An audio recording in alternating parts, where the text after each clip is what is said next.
Hi friends, welcome back to our second video. இந்த வீடியோவில் நம்ம என்ன பார்க்க போகிறோம் அப்படின்னா, how to secure an EC2 instance, firewall, SSH and security குரூப்பை பற்றி தான் இந்த வீடியோவில் ஃபுல்லாக பார்க்க போகிறோம்.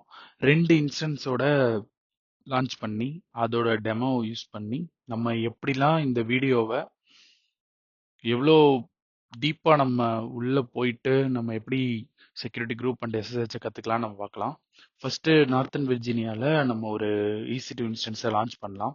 ஃபர்ஸ்ட் நம்ம இந்த ப்ராப்பராக EC2 இன்ஸ்டன்ஸ் எப்படி லான்ச் பண்ணுறது, அதை டீட்டெயில்டாக சம்மரி எப்படி இது பண்ணுறதுலேருந்து எல்லாமே கிளியராக இங்கே கற்றுக்க போகிறோம். ஃபர்ஸ்ட் இதுக்கு ஒரு நேம் கொடுத்துக்கலாம். செக்யூர் EC2 டெமோ ஆர் ஒன்னுன்னு வச்சுக்கலாம். இங்கே வந்து ஓஎஸ் இமேஜஸ்ன்னு இருக்கும். ஓஎஸ் இமேஜ்னா என்னன்னா, ஃபுல்லாக உபுண்டு, அமேசான் லினக்ஸ், அப்புறம் உபுண்டு அதெல்லாம் வச்சு ஒரு பேக்கேஜாக ரெடி பண்ணி நமக்கு வந்து மிஷினை லான்ச் பண்ணும்போது அதை இன்ஸ்டால் பண்ணுவாங்க. ஸோ இதுதான் அதோட ஏஎம்ஏ ஐடி. அந்த பண்டலை மெஷின் போடும்போதே இதை இன்ஸ்டால் பண்ணி கொடுத்துருவாங்க. நம்ம உபுண்டு லேட்டஸ்ட் வெர்ஷனை வந்து இங்கே நம்ம சூஸ் பண்ணிக்கலாம். ஆர்கிடெக்சர் 64 பிட்டில் x86 இருக்குது, ஆம் இருக்குது. யூசர் நேம் இங்கேயே பார்த்துக்கோங்க. உபுண்டு தான் அதோட யூசர் நேம். நம்ம மிஷினை லான்ச் பண்ண போகிறது இதான் ஏஎம்ஐடி. ரொம்ப இம்பார்ட்டண்ட்டு இந்த ஏஎம்ஐடி வந்துட்டு. ஸோ அதை லேட்டராக நம்ம கற்றுக்கலாம். இன்ஸ்டன்ஸ் டைப்பு பார்த்தோம் அப்படின்னா, நம்ம D2 micro, 1V CPU, 1GB memory இருக்கும். ஃப்ரீ டயர் எலிஜிபிளாக நம்ம இதை சூஸ் பண்ணிக்கலாம். ஸோ இதுலேயே வந்து ப்ரைஸு அதோட எல்லாமே கொடுத்துருக்காங்க. ஸோ நிறைய மிஷின்ஸ் டைப், இன்ஸ்டன்ஸ் டைப் இருக்கும். ஸோ நம்ம EC2 இன்ஸ்டன்ஸில் வந்துட்டு D2 மைக்ரோங்கிற ஃப்ரீ டயர் எலிஜிபிளாக மாற்றுறோம். இப்போ D2 ஸ்மால் பார்த்தீங்கன்னா 2GB மெமரி இருக்குது, மீடியம் வந்தால் 4GB மெமரி இருக்குது, 2V CPU இருக்குது. ஸோ அதுக்கேற்ற மாதிரி அதோட ப்ரைஸுமே வந்து சேஞ்ச் ஆகும். ஸோ இன்க்ரீஸ் சிபியும் மெமரி இன்க்ரீஸ் ஆக அமௌண்ட்டுமே இன்க்ரீஸ் ஆகுது. ஸோ நம்மளால் அதை பார்க்க முடியுது. நம்ம ஃப்ரீ டயர் எலிஜிபிளில் D2 மைக்ரோவே நம்ம இங்கே சூஸ் பண்ணிக்கலாம். நெக்ஸ்ட் இம்பார்ட்டன்ட் வந்து கீபேர். இதை பற்றி தான் இன்னைக்கு வீடியோவில் பார்க்க போகிறோம். எப்படி 22 போர்ட்டில் கீபேரை யூஸ் பண்ணி லாகின் பண்ணுறது செக்யூரா அப்படிங்கிறது தான் நம்ம இந்த வீடியோவில் ஃபுல்லாக பார்க்க போகிறோம். நான் ஆல்ரெடி கீபேர் வந்து கிரியேட் பண்ணி வச்சுருக்கேன், விர்ஜினியா நியூ பெர்மனெண்ட்டு. ஸோ உங்களுக்கு வேணும்னா நீங்கள் க்ரியேட் பண்ணிக்கலாம் அந்த ஆப்ஷனை சூஸ் பண்ணி. அப்புறம் நெட்வொர்க் செட்டிங்ஸ், இதான் ரொம்ப இம்பார்ட்டண்ட்டு. விபிசி, விர்ச்சுவல் ப்ரைவேட் க்ளவுடில் வந்துட்டு நம்ம டிஃபால்ட் விபிசி தான். ஆல்ரெடி இவங்களே ஒவ்வொரு ரீஜியன்லேயுமே ஒரு டிஃபால்ட் விபிசி கிரியேட் பண்ணியிருப்பாங்க. அதே டிஃபால்ட்டாக யூஸ் பண்ணிக்கிறோம். நம்ம ஆட்டோ அசைன் பப்ளிக் ஐபி வந்து எனபிள் பண்ணியிருக்கோம். ஸோ அது இருந்தால் தான் நம்மளால் மிஷினில் லாகின் பண்ணி எல்லாமே செக் பண்ண முடியும். செக்யூரிட்டி குரூப் நேம், நம்மளோட மெயின் டாபிக் இன்னைக்கு வந்து ஃபுல்லாக செக்யூரிட்டி தானே. செக்யூர் EC2 இன்ஸ்டன்ஸ் எப்படிங்கிறத பார்க்க போகிறோம். ஸோ அதான் மெயின். இதில் பார்த்தீங்கன்னா SSH 22 போர்ட் வந்து நம்ம எனிவேர் ஆல் அளவு கொடுத்துருக்கோம். ஸோ இப்போதைக்கு இந்த வச்சே நம்ம கண்டினியூ பண்ணலாம். 0.0.0.0/0னா எனிவேர் யார் வேணாலும் அதை வந்து அக்செப்ட் பண்ண முடியும், அதை ஆக்சஸ் பண்ணிக்க முடியும் அப்படிங்கிறதா அதோட மீனிங்கு. இதில் வந்து கஸ்டம் எனிவேர் மை ஐபின்னு இருக்கு. இதில் நம்ம வந்து எனிவேர் சூஸ் பண்ணிக்கலாம். அப்புறம் ஸ்டோரேஜ் ஆப்ஷன், நம்ம மொபைலில் ரோம் சொல்லுவோம்ல. ஸோ இங்கே வந்து ஸ்டோரேஜ் ஆப்ஷன் வந்து 8GB, நம்ம டிஃபால்ட்டாக மினிமம் 8GB இருக்கணும் இந்த மிஷினுக்கு. ஸோ நம்ம அதையே சூஸ் பண்ணிக்கலாம். நெக்ஸ்ட்டு அட்வான்ஸ் டீட்டெயில்ஸ் என்னென்ன பார்க்க போகிறோம் அப்படின்னா, ஒவ்வொரு IAM instance profile, auto recovery, shutdown behaviour, அப்புறம் வந்து டெர்மினேஷன் ப்ரொடக்ஷன், ஸ்டாப் ப்ரொடக்ஷன். இப்போ டெர்மினேஷன் ப்ரொடக்ஷன்னா பார்த்தீங்கன்னா வேற யாரும் டெர்மினேட் பண்ணிடக்கூடாது. ஒரே ஆஃபீஸில் 2 பேருக்கு இதே அக்கௌண்ட் இருக்கலாம். ஒருத்தவங்க ப்ராஜெக்டில் இருக்கிறத இன்னொருத்தவங்க டெர்மினேட் பண்ணிடக்கூடாதுங்கிறதுக்காக இந்த ப்ரொடக்ஷன் இருக்கு. ஸோ இதை டிசேபிள் பண்ணிட்டு தான் நம்மளால் டெலிட் பண்ண முடியும். யூசர் டேட்டாவில் என்ன வேணும்னாலும் நம்ம ஆட் பண்ணிக்கலாம். இப்போதைக்கு நம்ம பேசிக் கமாண்டாக APT அப்டேட் -y போட்டு நம்ம ஸ்டார்ட் பண்ணிடலாம். ஸோ நம்ம இன்ஸ்டன்ஸ் லான்ச் பண்ணிடலாம். நம்மளோட இன்ஸ்டன்ஸ் டீட்டெயில்ஸ் பார்த்தீங்கன்னா உபுண்டு சூஸ் பண்ணியிருக்கோம், D2 மைக்ரோ, நம்ம செக்யூரிட்டி குரூப் ஆட் பண்ணது, நம்மளோட வால்யூம் 8GB, அது டிஃபால்ட்டு போதும் இந்த டெமோக்கு. ஸோ நம்ம இன்ஸ்டன்ஸ் இங்கே லான்ச் பண்ணியாச்சு. இப்போது இன்ஸ்டன்ஸ் வந்துட்டு நம்ம டீட்டெயில்டு சம்மரி இந்த இன்ஸ்டன்ஸில் பார்க்க போகிறோம். இன்ஸ்டன்ஸ் சம்மரி செக்யூர் EC2 1, அதுதான் நம்மளோட instance name. Instance ID, unique idea வந்து ஒவ்வொரு இன்ஸ்டன்ஸுக்குமே கிரியேட் ஆகும். நம்மளோட ஐபி அட்ரஸ் என்ன அசைன் பண்ணியிருக்காங்கன்னா 18.204.19.153. பிரைவேட் ஐபி அட்ரஸ் நம்ம சப்நெட் சூஸ் பண்ணும்போதே நமக்கு இந்த பிரைவேட் சப்நெட்ல தான் நமக்கு அசைன் ஆக போகுதுன்னு முன்னாடியே தெரிஞ்சது. ஸோ அந்த ஐபி ஒவ்வொரு இதுக்குமே ஒவ்வொரு பப்ளிக் டிஎன்எஸ் இருக்கும். இந்த compute.1 ஏடபிள்யூஎஸ்ன்ற டொமைனுக்கு கீழே சப்டொமைனா வந்து நம்ம ஐபியை போட்டு அவங்க கிரியேட் பண்ணி கொடுத்துருவாங்க. ஸோ பிரைவேட் ஐபிக்குமே வந்துட்டு அந்த டொமைன் நேம் இருக்கும். இது இன்டர்னல் பர்பஸ்க்காக நம்ம யூஸ் பண்ணிக்கலாம். ஆனால் வெளியில டிராஃபிக் வெளியில போகாது. எலாஸ்டிக் ஐபி வந்து இந்த கான்செப்ட் இந்த வீடியோவில் நம்ம அசைன் பண்ணலை. ஸோ நெக்ஸ்ட் அதை செப்பரேட்டாக ஒரு வீடியோவாக பார்க்கலாம். ஏபி விபிசி ஐடி வந்து ஆல்ரெடி சொன்ன மாதிரி தான் டிஃபால்ட் விபிசி ஐடி தான். இன்ஸ்டன்ஸ் ஏஆர்என் வந்துட்டு நம்ம ஐஏஎம் ப்ரொஃபைல் கிரியேட் பண்ணும்போது இது யூஸ் ஆகும். அதையுமே நம்ம செப்பரேட்டாக ஒரு வீடியோவில் கிரியேட் பண்ணலாம். எப்படி ஒவ்வொரு சர்வீஸும் இன்னொரு சர்வீஸ் கூட கம்யூனிகேட் பண்ணிக்குது. நம்ம பழைய வீடியோவில் S3 வந்து எப்படி EC2 கூட கம்யூனிகேட் பண்ணிக்கிறது இந்த ஐஏஎம் ப்ரொஃபைலை வச்சு யூஸ் பண்ணலாம். அப்புறம் இன்ஸ்டன்ஸ் டீட்டெயில்ஸ் நம்ம பிளாட்ஃபார்ம் லினக்ஸ் தான். டெர்மினேஷன் ப்ரொடக்ஷனு அப்புறம் ஸ்டாப் ப்ரொடக்ஷன் நம்ம அங்கே எனபிள் பண்ணியிருந்தோம்னா இதில் காட்டியிருக்கோம். ஸோ அதில் உள்ளதை இங்கே டீட்டெயில்டாக பார்த்துக்கலாம். நம்ம என்ன யூஸ் பண்ணுறோம், ஓனர் அக்கௌண்ட் ஐடி, ஸோ அதெல்லாம் தான் இங்கே டீட்டெயில்ஸாக கொடுத்துருக்காங்க. இப்போ ஸ்டேட்டஸ் அண்ட் அலாரம்ஸ்லாம் என்னன்னா ஸ்டேட்டஸ் செக்ஸ் நடக்கும் ஒவ்வொரு டைமும். சிஸ்டம் ஸ்டேட்டஸ் செக்கும் ப்ரிப்பேர் ஆயிடுச்சா, அந்த மிஷின் ப்ரிப்பேர் ஆயிடுச்சா, அப்புறம் அது ரீச்சபிளாக இருக்கா அப்படிங்கிறத செக் பண்ணுறதுக்கு யூஸ் பண்ணுறது தான் அந்த ஸ்டேட்டஸ் அண்ட் அலாரம்ஸுங்கிறது. மானிட்டரிங் நம்ம அந்த ஸ்டேட்டஸ் அண்ட் அலாரம்ஸ் வந்து ரெண்டுமே பாஸ் ஆயிடுச்சு அப்படின்னா இங்கே மானிட்டரிங்கில் நமக்கு டிஸ்பிளே ஆகும் டீட்டெயில்ஸ்லாம். அப்புறம் இன்னைக்கு மெயின் டாபிக் வந்து செக்யூரிட்டி. இங்கே செக்யூரிட்டி குரூப் நம்ம அலோவ் பண்ணோம்ல 22 போர்ட்டு எனிவேர் யூஸ் பண்ணிக்கலான்னு. ஸோ அதுதான் இங்கே இருக்கு. சேஞ்சஸ் வேணால் அதில் பண்ணிக்கலாம். நெட்ஒர்க்கிங் எப்பயும் போல தான் நம்ம டிஃபால்ட் விபிசி யூஸ் பண்ணிட்டு இருக்கோம். நம்மளோட subnet ID, availability zone, 3 availability zone இருக்கும் ஒரு ரீஜியனில். ஸோ அந்த 3 அவைலபிலிட்டி ஜோனும் இன்டர் கனெக்டடாக இருக்கும். இதோட பேக்கப் அதில் இருக்கும், அதோட பேக்கப் இதில் இருக்கும். ஏதாவது ஒரு டிசாஸ்டர் வந்துச்சுன்னா இதோட பேக்கப் எடுத்து நம்ம யூஸ் பண்ணிக்கலாம். 99% வந்து அவைலபிலிட்டி இருக்கணும், யூஸ் இருக்கு அப்படிங்கிற மாதிரி டிசைன் பண்ணியிருக்கதான் இந்த கிளவுடு. ஸோ அதை பற்றியும் டீட்டெயில்டாக நம்ம இன்னொரு வீடியோவில் பார்க்கலாம். நம்ம டொமைன் நேம் அப்போ சொன்ன மாதிரி தான் ஏ ரெக்கார்டில் தான் ஆட் பண்ணியிருப்பாங்க அந்த டொமைன் நேமை. ஸோ நெக்ஸ்ட்டு நம்ம ஸ்டேட்டஸ் அண்ட் செக் வந்து அலாரம் ஆயிடுச்சாங்கிறத செக் பண்ணுறோம். இங்கே ஆயிருக்கு. ஸோ அதுலேயுமே காட்டும். இப்போ பார்த்தோம்னா நம்ம மானிட்டரிங்கில் டீட்டெயில்டாக நம்ம பார்க்கலாம். நமக்கு அது காட்டுதா இல்லையா அப்படிங்கிறத.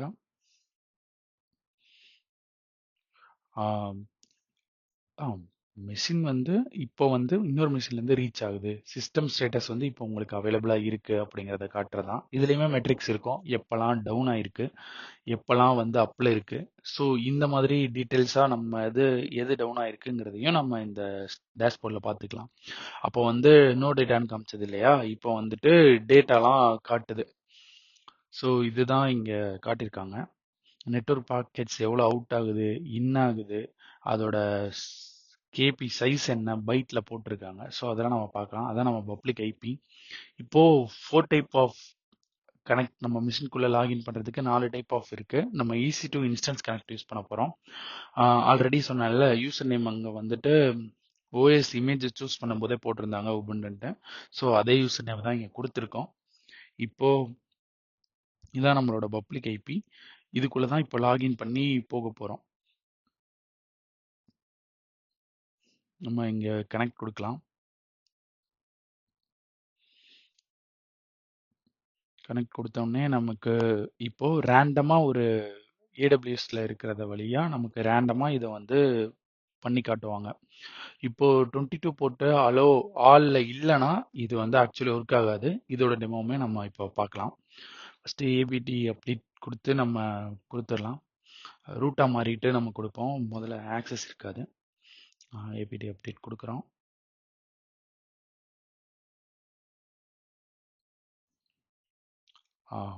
அப்டேட் ஆயிடுச்சு. ஸோ இதில் வந்து ஆல்ரெடி இருக்கிற பேக்கேஜஸ் எல்லாமே வந்து ரெஃப்ரெஷ் ஆகி ஆகும். கிளியர் கமெண்ட் போட்டு கிளியர் பண்ணிக்கலாம். இப்போ நம்மளோட ஐபி வந்து செக் பண்ணுறதுக்கு curl ipinfo.io போட்டோம்னா நம்மளோட பப்ளிக் ஐபி வந்து இங்கே கிடைச்சிரும். ஸோ நம்ம இப்போ என்ன பண்ணி பார்க்க போகிறோம் அப்படின்னா, ஆல்ரெடி சொன்ன மாதிரி நம்ம செக்யூரிட்டி தான் இன்னைக்கு மெயின், செக்யூராக இருக்கா இல்லையான்ட்டு. ஸோ இதில் மை ஐபி மட்டும் இப்போ போட்டுட்டு அதை வச்சு நம்ம எப்படி லாகின் பண்ணலாமா அப்படிங்கிறத நம்ம செக் பண்ண போகிறோம் டைரக்ட் கனெக்டில். இப்போ இதில் நான் மை ஐபி சூஸ் பண்ணிக்கிறேன். இதான் என்னோட ஐபி. ஸோ இந்த ஐபி வழியா நம்ம இப்போ டைரக்ட் கனெக்ட் கொடுத்தோம்னா கண்டிப்பாக ஒர்க் ஆகுது. நான் ஆல்ரெடி சொன்ன மாதிரி தான், அவன் ரேண்டமாக 22ல் அளவில் இருக்கிற ஆளுன்னு இருந்தால் தான் அவன் எடுத்துப்பான். இது வந்து அவனால கண்டிப்பாக எடுத்துக்க முடியாது. ஏன்னா என்னோட நெட்ஒர்க்கில் என்னால் என் டெர்மினல்ல இருந்து தான் லாகின் பண்ண முடியும். ஸோ இதுதான் நமக்கு மெயின். இப்போ செக்யூரா எப்படி லாகின் பண்ணி மிஷின்குள்ள போகலாம் கீயை வச்சு அப்படிங்கிறத யூஸ் பண்ண போகிறோம். இப்போ நான் ஆல்ரெடி அந்த பெம் ஃபைல் கிரியேட் பண்ணியிருந்தேன்ல, ஸோ அதுக்கு பெர்மிஷன் கொடுத்துடலாம். விர்ஜீனியா நியூ பெம் இதுதான். அதுக்கு வந்து 400 ரீட் ஒன்லி பெர்மிஷன் கொடுத்துட்டு SSH-i அப்புறம் ஃபைல் நேம் பெம் ஃபைல் நேம், அது கூட வந்துட்டு நம்மளோட யூசர் நேம், நம்மளோட பப்ளிக் ஐபி. இது நம்மளோட public IP. User name already தெரியும், உபுண்டு தான். ஸோ உபுண்டு போட்டு நம்ம லாகின் பண்ண போகிறோம். Ubuntu at IP 3. இப்படி தான் நம்ம வந்து செக்யூராக மிஷின்குள்ளே லாகின் பண்ணி போகணும். இது வந்து கீ ஃபைலை வந்து ஸ்டோர் பண்ணிக்கவா அப்படிங்கிற மாதிரி கேட்குறான் அவன். நம்ம எஸ் கொடுத்துக்கலாம். நோன் ஹோஸ்ட்டில் வந்துட்டு நம்மளோட ஐபி வந்து ரிஜிஸ்டர் ஆயிரும். இப்போ வந்து நம்ம அந்த மிஷின்குள்ளே செக்யூராக லாகின் பண்ணி வந்துட்டோம் ஆக்சுவலி. ஸோ இப்போ நம்ம என்ன கொடுத்துருந்தோம்னா, ஒன்லி என்னோட ஐபி மட்டும் தான் ஆக்சஸ் பண்ணணும் அப்படிங்கிற மாதிரி அங்கே கொடுத்துருந்தோம். ஸோ நம்ம டெர்மினல் வழியாக கீயை யூஸ் பண்ணி இங்கே லாகின் பண்ணி மிஷின்குள்ளே வந்தாச்சு.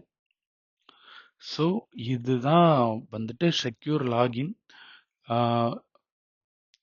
இப்போ வந்துட்டு நம்ம திரும்ப போயிட்டு அந்த செக்யூரிட்டியில் ஆல் கொடுத்து நம்ம டெஸ்ட் பண்ணோம் அப்படின்னா நம்மளால அந்த டைரக்ட் கனெக்ட் வழியாக நம்மளால திரும்ப லாகின் பண்ண முடியும். ஆல் கொடுத்துட்டு நான் ரெஃப்ரெஷ் பண்ண போகிறேன். எப்பயும் போல் கனெக்ட் போயிட்டு நம்ம டைரக்ட் கனெக்ட் இருக்குல்ல, ஸோ அது வழியாக EC2 இன்ஸ்டன்ஸ் கனெக்ட் வழியாக டைரெக்டாக நம்ம கனெக்ட் பண்ணுறோம்.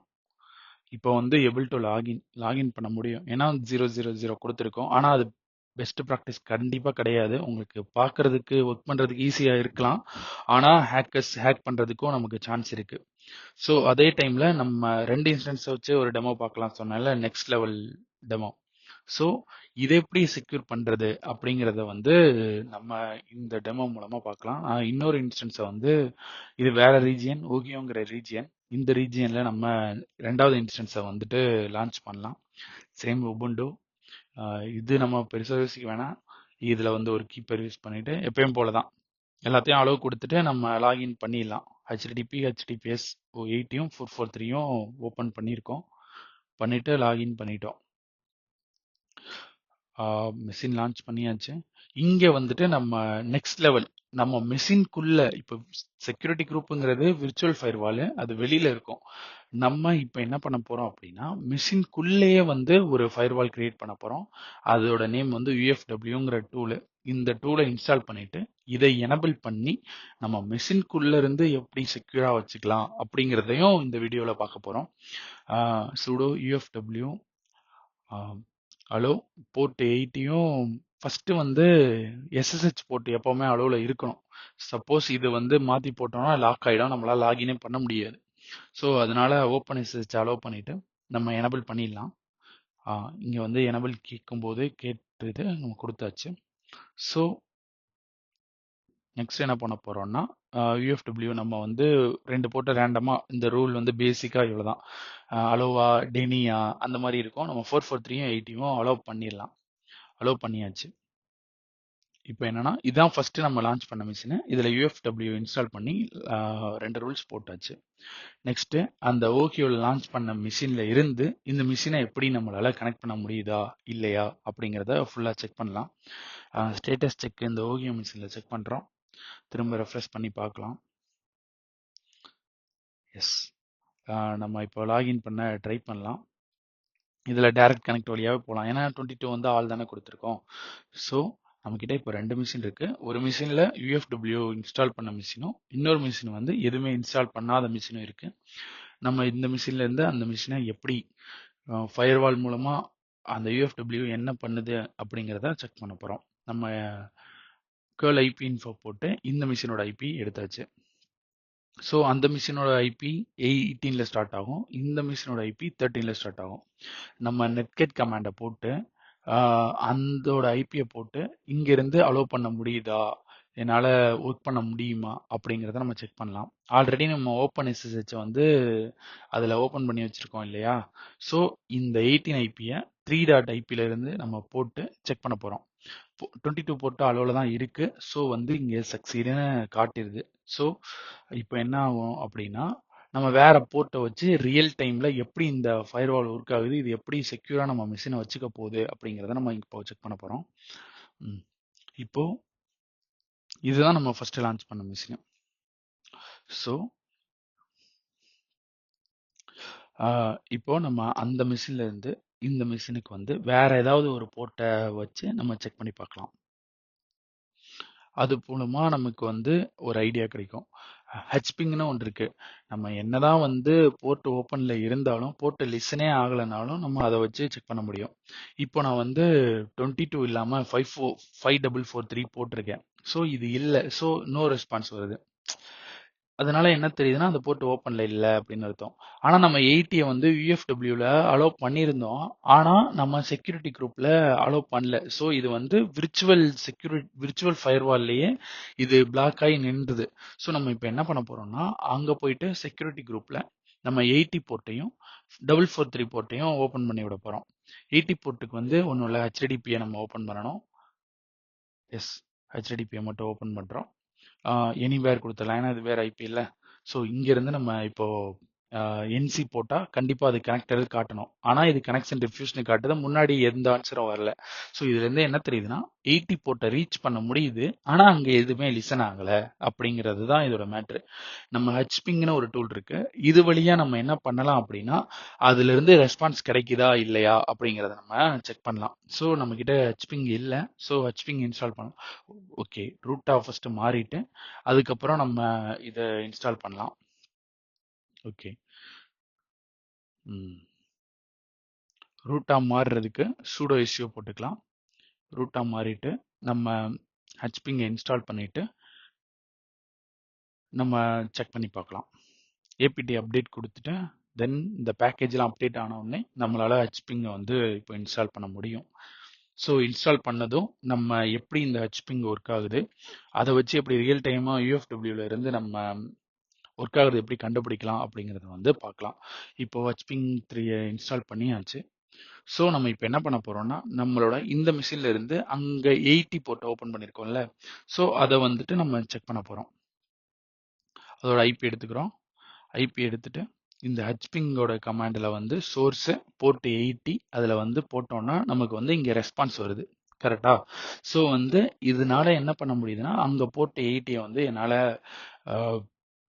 கனெக்ட் பண்ண முடியுது அப்படிங்கிறத தான் இந்த மிஷினோட சொல்லுது இந்த அவுட்புட்ல இருந்து. இப்போ 80க்கு பதிலாக வேற ஏதோ ஒரு போர்ட்டு போடுறோம் அப்படின்னா கண்டிப்பாக ஒர்க் ஆகாது. ஏன்னா நம்ம 80 மட்டும்தான் ஃபயர்வால்லையும் அலோவ் பண்ணியிருக்கோம், யூஎஃப்டபிள்யூலையும் அலோவ் பண்ணியிருக்கோம். கரெக்டா? ஸோ அதனால தான் 80க்கு மட்டும் ரெஸ்பான்ஸ் கிடைக்குது, மற்றதுக்கு ரெஸ்பான்ஸ் கிடைக்கல. இதுதான் நம்ம இப்போ இங்கே பார்க்குறோம். நெக்ஸ்ட் இப்போ என்ன பண்ண போகிறோம் அப்படின்னா யூஎஃப்டபிள்யூ எவ்வளோ எஃபெக்டிவாக ஒர்க் ஆகுது அப்படிங்கிறத நம்ம இங்கே செக் பண்ண போகிறோம். இப்போது பழைய ஃபர்ஸ்ட் மிஷினில் போயிட்டு நம்ம யூஎஃப்டபிள்யூ வந்து டிசபிள் பண்ணிட்டு அது எப்படி ரெஸ்பான்ஸ் கொடுக்குதா இல்லையா அப்படிங்கிறத நம்ம இங்கே செக் பண்ணலாம். sudo ufw